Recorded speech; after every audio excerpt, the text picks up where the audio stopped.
Et quand j'ai eu cette promotion, j'ai pas compris pourquoi je n'arrivais pas à la fêter ou à l'annoncer.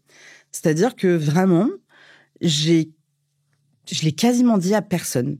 Tout le monde, même mes amis proches, l'ont appris via un post LinkedIn. Et ça me ressemblait vraiment pas, mais vraiment pas. Et j'ai pas compris parce que je ressentais une forme de...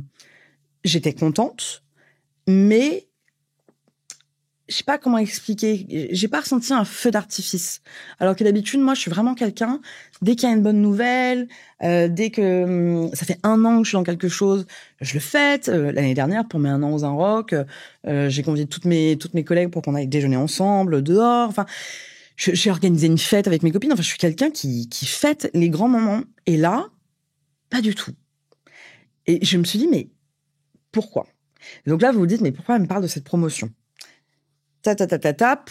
Je vais vous éviter le long parcours qui m'a permis d'arriver à le comprendre. Mais en fait, c'est que je me suis dit, OK, j'y suis, mais après quoi je courais? Donc attention, je suis très heureuse de cette promotion. Mais j'ai réalisé que je courais après quelque chose qui n'existait plus. Et là, on arrive dans l'amour.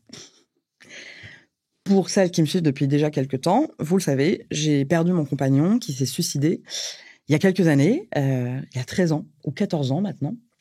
J'ai arrêté de compter. Et en fait, j'ai réalisé que je construisais une vie sentimentale, une vie de couple et une vie professionnelle avec quelqu'un qui n'était plus là.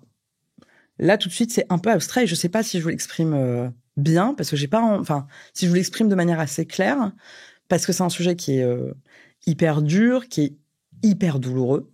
Mais c'est marrant parce que je pense qu'il y a plusieurs épisodes où j'ai dû vous en parler en vous disant, j'ai fait le deuil. Je suis plus en paix avec ça. J'ai accepté la mort de mon amoureux. Et c'est drôle parce que quand j'en parle, même avec des gens, j'en parle comme si c'était un non-sujet, comme s'il y avait rien de grave.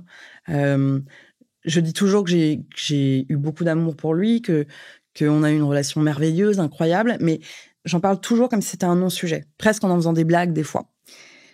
Et je pensais que ça, c'était le deuil. Sauf qu'en fait, non. Je me suis enfermée dans un petit monde où il est encore avec moi.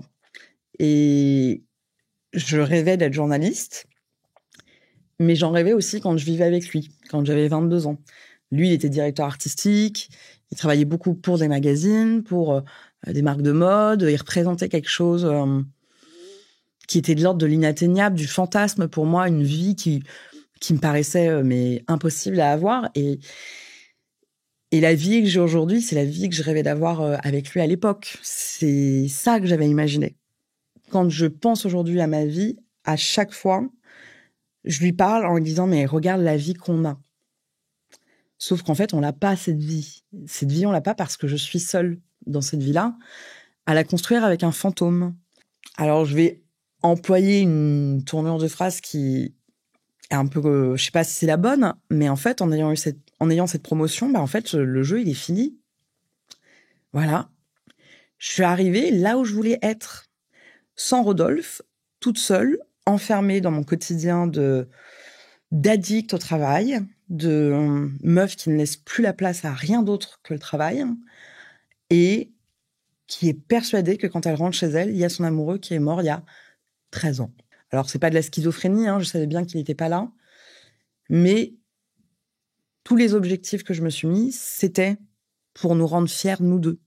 C'était pour créer ce fantasme que j'avais de la vie que j'imaginais à deux quand j'avais 22 ans. Compliqué.